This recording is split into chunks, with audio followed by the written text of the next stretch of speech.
సుమన్ టీవీలో మీ business promotions కోసం ఈ కింది నెంబర్ను సంప్రదించగలరు.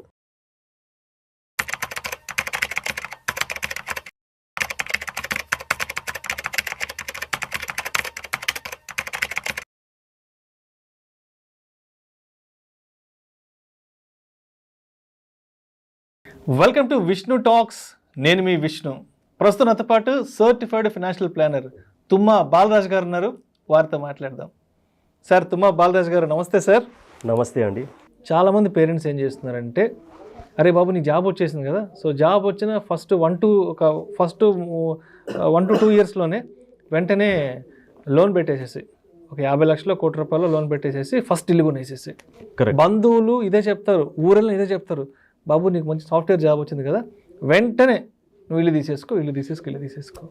ఒక్క విషయం కనుక మనము అవాయిడ్ చేయగలిగితే, సొసైటల్ ప్రెషర్, సొసైటీ ఏమనుకుంటుంది, సొసైటీ ఏమనుకున్నా నాకు పర్వాలేదు, నాకు నచ్చినట్టుగా నేను ఉంటాను, నా డెసిషన్స్ నాకు బెనిఫిట్ అయ్యేలాగా నేను తీసుకుంటాను అనుకొని ఈ ఒక్కటి కనుక మనం ఆలోచించగలిగితే our life will be very very very happy. Societal ప్రెషర్కి ఎప్పుడైతే మనము గురి అవుతామో, when we surrender to the society pressure, then it is the beginning of financial ruin, right? ఉదాహరణకి యంగర్ ఏజ్లో ఇల్లు తీసుకుంటున్నారు, వాళ్ళ ఆర్థిక స్తోమత ఎంత అయితే ఉందో దాన్ని బట్టి ఇల్లు తీసుకుంటారు. మేబీ ఒక 800 SFTO, 700 SFTO, 1000 SFTO తీసుకుంటారు. డబుల్ బెడ్రూమ్ వస్తుంది, రైట్? ఒక 5 ఇయర్స్ తర్వాత, 7 ఇయర్స్ తర్వాత, 10 ఇయర్స్ తర్వాత వాళ్ళు ఆర్థికంగా బెటర్ అవుతారు. అప్పుడు ఈ ఇల్లు చిన్నగా అవుతుంది. అరే నాకు గెస్ట్ బెడ్రూమ్ లేదే, గెస్ట్లు వస్తే ఎక్కడ పడుకుంటారు అనే ఒక కొత్త ఆలోచన మొదలవుతుంది. మరి ఇల్లు తీసుకునేటప్పుడు, ఫస్ట్ తీసుకునేటప్పుడు గుర్తు లేదా గెస్ట్లు వస్తారని చెప్పేసి? సో ఏం చేస్తారు? సో ఈ ఇల్లు అలాగే ఉంటుంది, దీనికి ఈఎంఐ కడుతూ ఇంకొక ఇల్లు తీసుకుంటారు. సో ఇలా ఏమైపోతుందంటే ఒక మనిషి లైఫ్ టైంలో ఒక 2-3 హౌసెస్ దే విల్ హ్యావ్. ఎందుకంటే అక్కడ ఇమోషనల్ అటాచ్మెంట్ ఉంటుంది ఫస్ట్ హౌస్. రైట్. అంటే ఈ పియర్ ప్రెషర్ అనేది ఎలా ఉంటుందంటే, ఇప్పుడు నేనైనా ఊరు వెళ్ళినప్పుడు చాలామంది అడుగుతుంటారు, మీరుండే ఏరియాలో 1 కోటి 2 కోట్లు పెట్టి మంచి ఫ్లాట్ కొనుక్కోవచ్చు కదా విష్ణు. కరెక్ట్. ఇంకొంతమంది బంధువులు వస్తారు, సరదాగా ఏదో వీకెండ్ వస్తారు, రే చాలా బాగుంది మీ ఫ్లాట్, ఎంత ఉండొచ్చు అంటే ఏదో 1 కోటి 2 కోట్లు చెప్తారు, నువ్వు తీసేసుకోవచ్చు కదా అంటారు. అంటే 1 కోటి 2 కోట్లు విష్ణు దగ్గర ఉండాలి కదా. అంటే మీరు వచ్చి ఒక నెంబర్ చెప్పేస్తే ఆ నెంబర్తో నేను ఇల్లు కొనేసుకోవాలా అంటే నాకు అర్థం కాదు. 1 కోటి 2 కోట్లు పెట్టి వీడు కొనగలడా అంటే ఆ నెంబర్ కూడా వాళ్ళే చెప్పేస్తుంటే అనిపిస్తుంది, అనవసరంగా పిలిచాం వీళ్ళ ఇంటికి అనిపిస్తుంది. అడ్వైస్ ఇవ్వడానికి ఖర్చు అవ్వాలి కదండి, ఫ్రీగా అడ్వైస్ ఇవ్వచ్చు కదా. మాటలే ఉంది, ఉచితంగా చెప్పొచ్చు. సో పియర్ ప్రెషర్లో మనం ఎప్పుడైతే ఇల్లు కొంటామో ఈఎంఐ ఎవరు కట్టాలి? ఈఎంఐ ఎవరు కడతారు? మనం కట్టాలి. సలహా ఇచ్చిన వాళ్ళు, అడ్వైస్ ఇచ్చిన వాళ్ళు వచ్చి ఈఎంఐలు కడతారా? 1 కోటి 2 కోట్లు పెట్టి ఇల్లు కట్టాలంటే నెలకి ₹1,00,000 ఈఎంఐ కట్టాలి కదా. ₹1,00,000 తక్కువ ఉండదు కదా. అవును. మరి ఈఎంఐ ఎవరు కడతారు? మనమే కట్టుకోవాలి. సో ఈ విషయం మనం దృష్టిలో పెట్టుకుంటే మిస్టేక్ చేయకుండా ఉంటాం. ముఖ్యంగా సాఫ్ట్వేర్ ఎంప్లాయీస్ అనుకోండి, వాళ్ళు ఉద్యోగరీత్యా తరచూ మారుతూ ఉంటారు, ఒక ప్రాంతం నుంచి ఇంకో ప్రాంతానికి మారుతూ ఉంటారు, రైట్? మరి అలాంటి వాళ్ళు ఇల్లు కొనుక్కోవచ్చా? ఒక ప్రాంతంలో ఒక 4-5 సంవత్సరాలు ఉంటారు, ఇంకో ప్రాంతంలో ఇంకో 4-5 సంవత్సరాలు ఉంటారు. మరి ఎక్కడ ఇల్లు తీసుకోవాలి? ఇది చాలామంది వెళ్ళిన చోటల్లా మనం ఇల్లు తీసుకోలేం కదా. చాలామంది ఇప్పుడు హైదరాబాద్లో ఉంటారు ఒక 3-4 ఇయర్స్, నెక్స్ట్ పూణేకో లేదంటే బెంగళూరుకో చెన్నైకో వెళ్తారు. మరి ఏంటి వాళ్ళ సిచ్యువేషన్ ఏంటి? ఊర్లో జనాలేమో మనం ఏ ఊర్లో ఉంటే ఆ ఊర్లో 2-3 కోట్లు పెట్టి ఇల్లు కొనుక్కోమని చెప్తూ ఉంటారు, రైట్? అయితే జనరల్గా ఏంటంటే తరచూ మారుతూ ఉంటారు కదా, వాళ్ళు ఇల్లు తీసుకోకూడదు. యాక్చువల్లీ మనం ఎప్పుడైతే 20-25 సంవత్సరాలు ఒకే ప్రాంతంలో ఉంటామని ఖచ్చితంగా తెలిస్తేనే ఇల్లు తీసుకోవాలి. అప్పుడే మనం ఆ ఇంటి యొక్క కంప్లీట్ వాల్యూని డిరైవ్ చేసుకోగలుగుతాం, దాన్ని పూర్తిగా కూడా ఆస్వాదించగలుగుతాం ఫస్ట్. సో తరచూ మారుతూ ఉంటే అది చాలా ఇబ్బందికరంగా ఉంటుంది. ఇప్పుడు నేను చెప్పే విషయాలు చాలామందికి అర్థం కాకపోవచ్చు, విరుద్ధంగా మాట్లాడుతున్నారు అని కూడా అనుకోవచ్చు, but this is the fact. అయితే ఇల్లు తీసుకోవడంలో తప్పేముందండి? మనం ఉండకపోతే రెంట్కి ఇవ్వచ్చు కదా, రెంటల్ ఇన్కమ్ వస్తుంది కదా. రెంటల్ ఇన్కమ్ ఖచ్చితంగా వస్తుంది. ఉదాహరణకి ఒక ₹1 కోటి రెసిడెన్షియల్ ఫ్లాట్ ఉందనుకోండి, ఎంత రెంట్ వస్తుంది? నెలకు 20,000 నుంచి 25,000 వస్తుంది. జనరల్గా రెసిడెన్షియల్ రెంటల్ ఈల్డ్ 2.5 నుంచి 3% వరకు మాత్రమే వర్కౌట్ అవుతుంది. మీరు అన్నట్టు 20 నుంచి 25,000 వరకు మాత్రమే రెంట్ వస్తుంది. ఆ రెంట్ మనకు సంవత్సరం మొత్తం వస్తుందా? అందులోంచి మనం 1-2 నెలలు వేవ్ ఆఫ్ చేసుకోవాలి. ఎందుకంటే టెనెంట్ కంప్లీట్గా ఆక్యుపై చేయకపోవచ్చు, మధ్యలో కొన్ని మంత్స్ మనకు ఖాళీ కూడా ఉండొచ్చు అనమాట. సో ఇలాంటి టైంలో మనకు రెంటల్ ఈల్డ్ 2-2.5-3% వరకే మనకు వర్కౌట్ అవుతుంది. మనం లోన్ త్రూ ఇల్లు తీసుకున్నాం కదా, లోన్ పర్సంటేజ్ ఎంత ఉంటుంది? దాదాపు ఇప్పుడు 9% ఉంది. 8 to 9%. So for easy understanding are easy calculation, ₹1,00,00,000 loan తీసుకుంటే 9% ఇంట్రెస్ట్ అనుకోండి. ఓన్లీ ఇంట్రెస్ట్ మాట్లాడుతున్నాం మనం ఇక్కడ. ₹9,00,000 ఇంట్రెస్ట్ అవుతుంది. అంటే నెలకి ₹75,000 ఇంట్రెస్ట్ కట్టాలి. నేను ప్రిన్సిపల్ రీపేమెంట్ మాట్లాడట్లేదు, ఓన్లీ ఇంట్రెస్ట్ రీపేమెంట్ మాట్లాడుతున్నాను. ₹75,000 నెలకి మనము ఇంట్రెస్ట్ రీపేమెంట్ చేస్తాము. రెంటల్ ఇన్కమ్ ఎంత వస్తుంది? 20,000 నుంచి 25,000 వస్తుంది. అంటే ఎవ్రీ మంత్ మనం ₹50,000 పాకెట్ నుంచి అలా పడేస్తూ ఉన్నాం అనమాట. ఫైనాన్షియల్గా ఇది లాజిక్ అయినా, ప్రాక్టికాలిటీ అయినా? అంటే ఇక్కడ ఇంటి గురించి మాట్లాడితే ఇంకోటి ఉంటుంది రాజు గారు. మనకంటూ ఒక ఇల్లు ఉంటే తిన్నా తినకపోయినా అడిగే వాళ్ళు ఉండరు. మనకంటూ ఒక ఇల్లు ఉంటే మన ఇంట్లో మనం పడి ఉంటాం కదా అన్న ఈ పర్సెప్షన్ కూడా మంచిదే తీసుకోవాలి. ఆ పర్సెప్షన్ ఏంటంటే, ఇప్పుడు ఈఎంఐ కట్టలేని పరిస్థితి వచ్చిందనుకోండి, బ్యాంక్ వాళ్ళు వచ్చి జప్తు చేసినప్పుడు పరువు ఎవరిది పోతుంది? మనది పోతుంది. సలహా ఇచ్చిన వారిది కాదు. లాస్ట్ ఈఎంఐ వరకు మనది కాదు ఇల్లు, మనం లాస్ట్ ఈఎంఐ కట్టనంత వరకు ఆ ఇల్లు మనది కాదు, బ్యాంకు ప్రాపర్టీలో మనం ఉంటున్నాం అంతే. రైట్. సో అట్లీస్ట్ 20-25 ఇయర్స్ మనం ఆ ఇంట్లో ఉంటామని ఖచ్చితంగా క్లారిటీ ఉంటేనే తీసుకోవాలి. ఇల్లు తీసుకోకూడదు, కానీ ఇల్లు తీసుకోవాలనే ఉద్దేశాన్ని మాత్రం మనం వదిలిపెట్టకూడదు. ఇల్లు తీసుకుంటే ఈఎంఐ ఎట్లాగో కడతాం కదా, ఆ ఈఎంఐని మనం ఇన్వెస్ట్మెంట్ చేసుకోవాలి. ఆ ఇన్వెస్ట్మెంట్ చేసుకొని అమౌంట్ అక్యూములేట్ అయిన తర్వాత మనకి ఎప్పుడైతే ఆ పరిస్థితి వస్తుందో, 20-25 సంవత్సరాలు మనం ఖచ్చితంగా ఆ ప్రాంతంలో సెటిల్ అవుతామనే క్లారిటీ వస్తుందో అప్పుడు తీసుకోవాలి. Actually the best time frame to take a house is somewhere between 35 to 45 years. అప్పటి వరకు మ్యారేజ్ అయిపోతుంది, పిల్లలు అవుతారు, కొంచెం ఎదుగుతారు. ఆ పిల్లలు కూడా ఒక స్టేజ్కి వస్తారు, 5th class, 7th class, 8th class వరకు వస్తారు, or maybe 3rd, 4th class. So మనకు కూడా ఒక అవగాహన ఉంటుంది, మెచ్యూరిటీ లెవెల్స్ పెరుగుతాయి, పిల్లల్ని ఎక్కడ సెటిల్ చేయాలి, ఎలాంటి ఎన్వైరన్మెంట్ వాళ్ళకి ప్రొవైడ్ చేయాలి, ఇవంతా క్లారిటీ వస్తుందన్నమాట.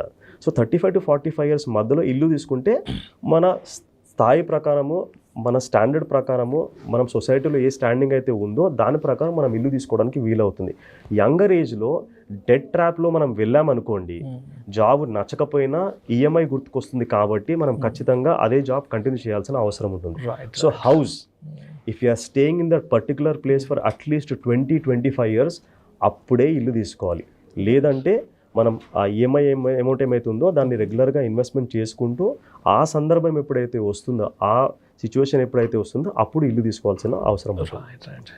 సరే, ఇల్లు తర్వాత and what about the retirement planning? సరే, ఇల్లు అయితే తీసేసుకున్నాము, హ్యాపీగా మన ఇంట్లో మనం ఉంటున్నాం, నెక్స్ట్ రైట్. సో హౌస్ తర్వాత next important thing in the second stage is the retirement planning. ఉదాహరణకి పేరెంట్స్ని మనం అడగమనుకోండి, మీకు పిల్లల మైల్ స్టోన్ ప్లానింగ్ అంటే వాళ్ళ కెరియర్, వాళ్ళ మ్యారేజ్ ప్లానింగ్ ఇంపార్టెంటా, మీకు రిటైర్మెంట్ ప్లానింగ్ ఇంపార్టెంట్ అంటే మనకు ఆన్సర్ ఏమొస్తుంది? రిటైర్మెంట్ అదేదో చాలా దూరం ఉందండి, ఎప్పుడో కదా, ఇప్పుడు ఎందుకు?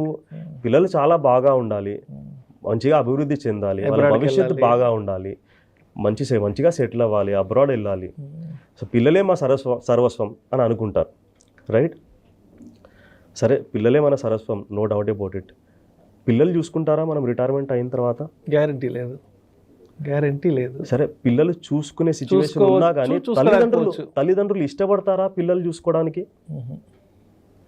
Any parent would always like to give to their children, not take from them. ఇవ్వడానికే ఇష్టపడతారు కానీ పిల్లల దగ్గర నుంచి డబ్బులు తీసుకోవడానికి ఇష్టపడరు. పేరెంట్స్ పిల్లల్ని డబ్బులు అడగాలంటే చాలా చాలా ఆలోచించి అడగాల్సిన అవసరం ఉంటుంది. ఎందుకంటే వాళ్ళ మనసుకి చాలా బాధేస్తుంది. Never ever parents would like to depend on their children. ఇలాంటి పరిస్థితి రాకూడదు అని అంటే మనం ఖచ్చితంగా ఒక మంచి రిటైర్మెంట్ ప్లాన్ అనేది వేసుకోవాలి. రిటైర్మెంట్ ప్లాన్ అంటే ఏదో ఒక పెన్షన్ పాలసీ తీసుకోవడము, ఒక ఇన్సూరెన్స్ పాలసీ తీసుకోవడము అలా కాదండి. ఒక మంచి రిటైర్మెంట్ టైంకి మన స్టాండర్డ్ ఆఫ్ లివింగ్ ఏమైతే ఉంటుందో, దాని ప్రకారం మనకి ఎంతైతే అమౌంట్ కావాలో, మంత్లీ అమౌంట్ ఏమైతే కావాలో ఆ కార్పస్ ఎన్ని సంవత్సరాలు సస్టైన్ అవుతుందో అంత కార్పస్ బిల్డ్ చేసుకోవడానికి మనం ఒక ప్రాపర్ రిటైర్మెంట్ ప్లాన్ చేసుకోవాలి. రిటైర్మెంట్ గురించి మాట్లాడాలంటే రూల్ 30-30 గురించి మనం మాట్లాడాలి. 30-30 రూల్ 30-30. అయితే సాధారణంగా ఒక వ్యక్తి కాలేజ్ అయిపోయిన తర్వాత కెరియర్ మొదలు పెడతారు. మీరు ఒక 20-25-30 ఇయర్స్ బ్యాక్ చూసుకుంటే దాదాపు ఈ గ్రాడ్యుయేషన్లు, పోస్ట్ గ్రాడ్యుయేషన్లు ఇవన్నీ పెద్దగా చేసేవాళ్ళు కాదు. కెరియర్లో యాక్చువల్లీ 16, 17, 18 సంవత్సరాలకే సెటిల్ అయిపోయేవారు. కెరియర్ మొదలు పెట్టేసుకునేవారు. మ్యారేజెస్ కూడా అర్లీ ఏజెస్లో మ్యారేజ్ అయిపోయేవి. సో దాదాపు 50-60 సంవత్సరాల వరకు కూడా వర్క్ చేసుకునేవాళ్ళు. సో లైఫ్ స్పాన్ తక్కువగా ఉండేది.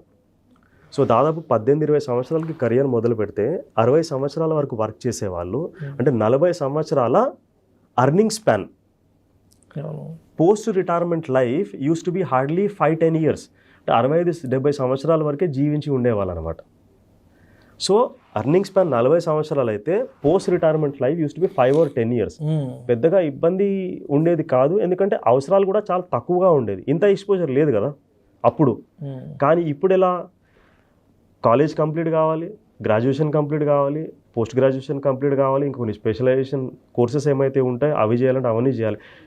ఎడ్యుకేషన్ కంప్లీట్ అవ్వడానికే దాదాపు 22-23 సంవత్సరాలు, 24 సంవత్సరాలు పడుతుంది. అంటే కెరియర్లో దాదాపు 24-25 సంవత్సరాలకి సెటిల్ అవుతున్నారు.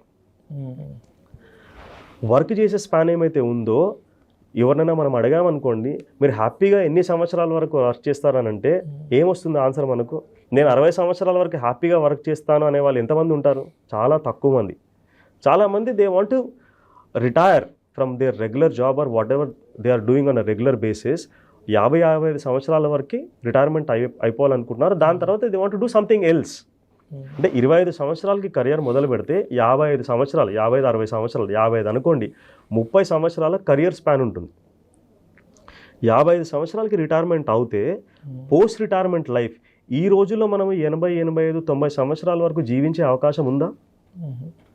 ఉంది. అంటే ఒక 75-80 people are life span is increasing.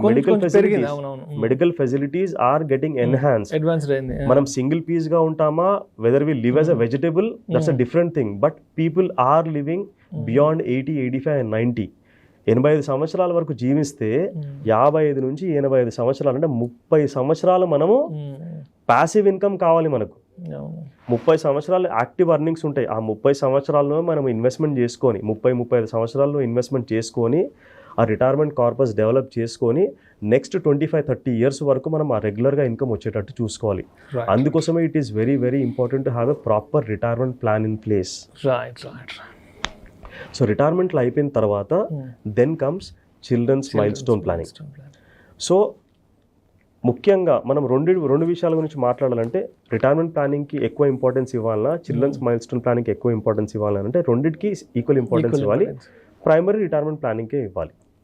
So milestone ప్లానింగ్కి పిల్లలు కనుక కాలేజ్ కానీ పోస్ట్ గ్రాడ్యుయేషన్ అంటే గ్రాడ్యుయేషన్ పోస్ట్ గ్రాడ్యుయేషన్ చేయాలనుకోండి, డబ్బులు లేకపోతే రిటైర్మెంట్ని కాంప్రమైజ్ అవ్వకుండా లోన్ తీసుకొని వాళ్ళు చదువుకోవచ్చు.